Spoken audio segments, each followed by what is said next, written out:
Que si usted se acuerda, ayer terminábamos con la pregunta de, bueno, ¿y nadie plantaba cara a Almanzor? Bueno, pues sí, alguien plantaba cara a Almanzor.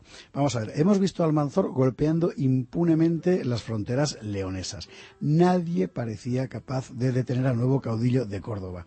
La situación era gravísima en el oriente del Reino de León, o sea, en Castilla, en el condado de Castilla. La presión militar de Córdoba sobre la frontera castellana se estaba haciendo insoportable. Con la plaza clave de Gormaz en manos sarracenas, toda la repoblación del Alto Duero estaba en peligro.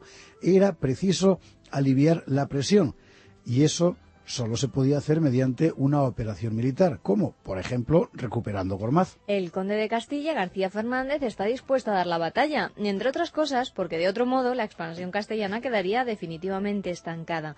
Sin duda el joven conde, el hijo de Fernán González, tenía un plan. En este momento el conde de Castilla ya es un poder plenamente autónomo respecto al rey de León, pero sigue reconociendo la superioridad jerárquica de la corona. Por tanto, García acude al conde a la corte de Ramiro III y expone su proyecto: golpear al moro en la frontera oriental. El conde pide al rey refuerzos para la empresa, pero el rey le da calabazas.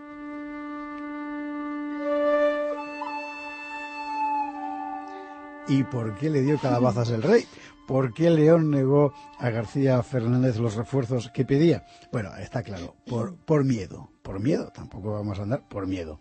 Y era comprensible después de todo. Almanzor había golpeado en Salamanca y en Cuéllar, y acababa de hacerlo también en Ledesma.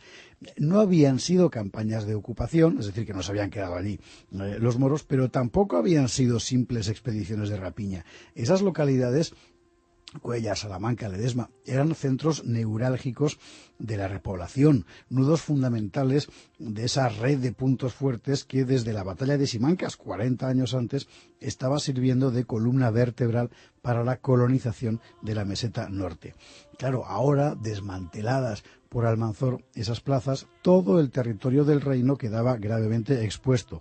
Por tanto, no era momento de provocar a Córdoba con nuevas escaramuzas. Por otro lado, los leoneses habían experimentado en carne propia la enorme potencia de los ejércitos de Almanzor, esa implacable máquina militar que además el nuevo hombre fuerte de Córdoba había hecho todavía más poderosa al incorporarle grandes contingentes de bereberes traídos del norte de África. ¿Cómo hacer frente a eso? Debieron de pensar en León. Nadie podía tener éxito contra semejante poderío. Nadie, por tanto, daba un duro por los proyectos de García Fernández. Los ejércitos de Córdoba eran invencibles. No habría refuerzos de León para el conde de Castilla.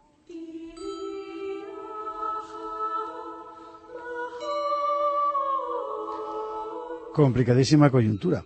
Sin refuerzos de León, ¿con qué iba a atacar García Fernández? Pero el conde estaba decidido. Si León no ayudaba, lo haría él solo con su gente, con aquellas masas de campesinos en armas que se habían convertido ya en el elemento dominante del paisaje castellano. Porque a García se le atribuye, en efecto, al haber aumentado de forma decisiva la base del condado de Castilla con la incorporación de grandes contingentes humanos que venían a estas tierras atraídos por las ventajas sociales, jurídicas y económicas de los fueros. Un buen ejemplo de eso es el fuero de Castrojeriz, con sus ordenanzas sobre los caballeros villanos. ¿En qué consistía? Pues en que los campesinos que dispusieran de un caballo para la guerra serían equiparados automáticamente con los nobles de segunda clase, en plata. Las posibilidades de ascenso social en Castilla eran incomparablemente mayores que en cualquier otro lugar de la España cristiana, y por eso había en Castilla tanta gente dispuesta a combatir. Fijémonos un poco más en ese fuero de Castrojeriz, porque es muy representativo de la situación social en Castilla. Castrojeriz está muy al norte de la frontera del Duero, entre Burgos y Fromista. Era uno de esos grandes espacios que la Reconquista había ido abriendo a la colonización. A los condes corresponde la tarea de colmatar de gente esos nuevos espacios y convertir en campos cultivados lo que hasta entonces habían sido llanuras yermas. El de Castrojeriz concretamente lo otorga García Fernández en 974. Sin duda hubo muchos más fueros en muchas más poblaciones, pero el de Castrojeriz es uno de los pocos que se ha conservado y por eso tiene valor de ejemplo. La temporada pasada ya vimos aquí en la Estrella Polar lo que decía este fuero y por qué era tan significativo. Vale la pena recordarlo. Decía así: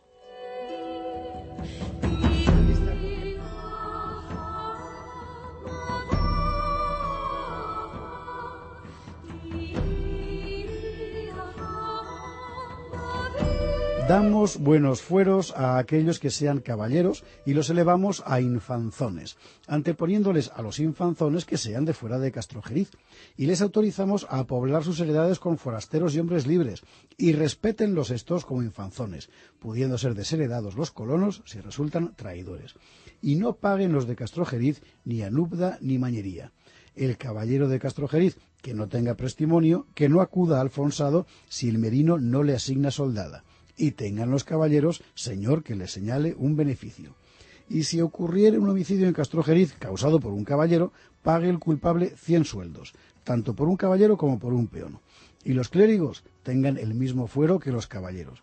Y a los peones concedemos fuero y los anteponemos a los caballeros villanos de fuera de Castrojeriz.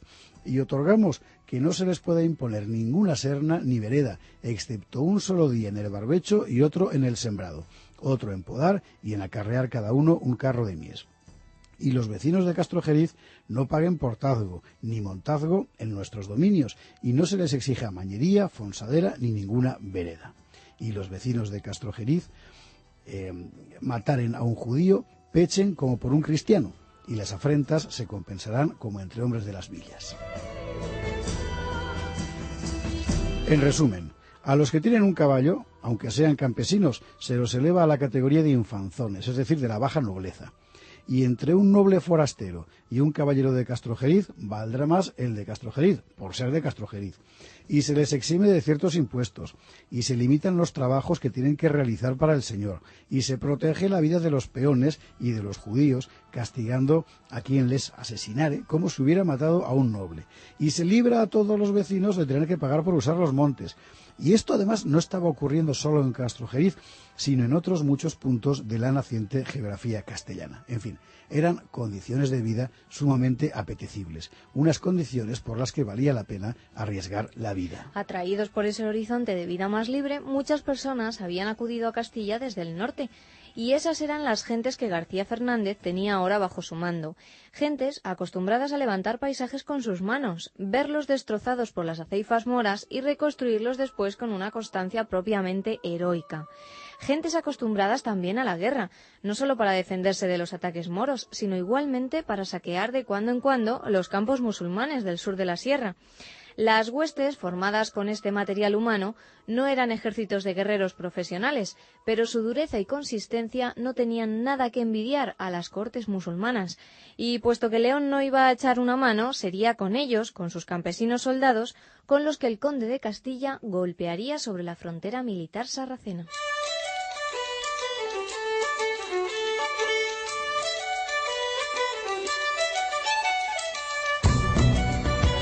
Fue en el verano del año 978. La campaña de García Fernández es simplemente asombrosa. Primero ataca Gormaz, aquella plaza ante la que habían fracasado antes los ejércitos de León y de Navarra, y consigue rendirla. Sin dar descanso a sus tropas, se apresura a explotar el éxito y penetra hondo en territorio enemigo. Ataca y saquea Almazán, al sur de Soria, donde aniquila a la guarnición mora. No hay reposo, pone rumbo al sur y llega ante los muros de Barahona, donde nuevamente derrota a los musulmanes. En ese momento, las tropas castellanas están ya a muy pocos kilómetros de Medinaceli, la clave del sistema defensivo cordobés, la sede del prestigioso general Galib, pero García Fernández no se dirige contra ella, sino que toma dirección suroeste y marcha sobre Atienza, ya en las estribaciones de la Sierra de Guadalajara. Y también allí las huestes castellanas conocerán la victoria. Las gentes de García Fernández no detendrán su ofensiva hasta que entre el otoño y el frío haga imposible seguir los combates.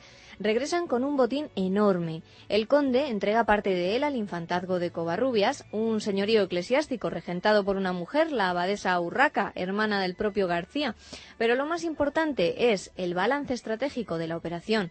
Se ha recuperado la plaza esencial de Gormaz, se ha batido el territorio hasta la frontera misma del dispositivo de defensa moro, se ha golpeado con dureza a las orgullosas armas de Córdoba y se ha protegido de nuevo a los colonos que por su cuenta y riesgo han ido instalándose entre las sierras de Soria, Guadalajara y Segovia. Una victoria extraordinaria.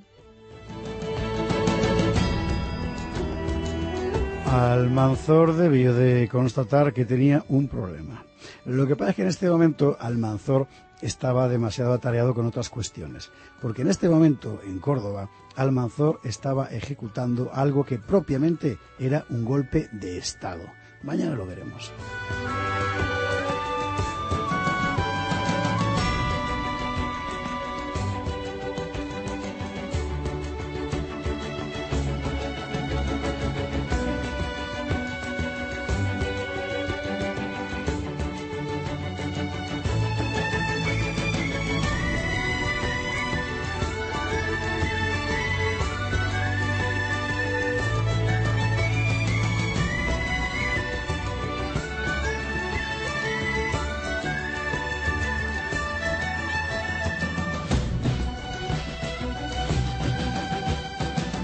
La estrella polar.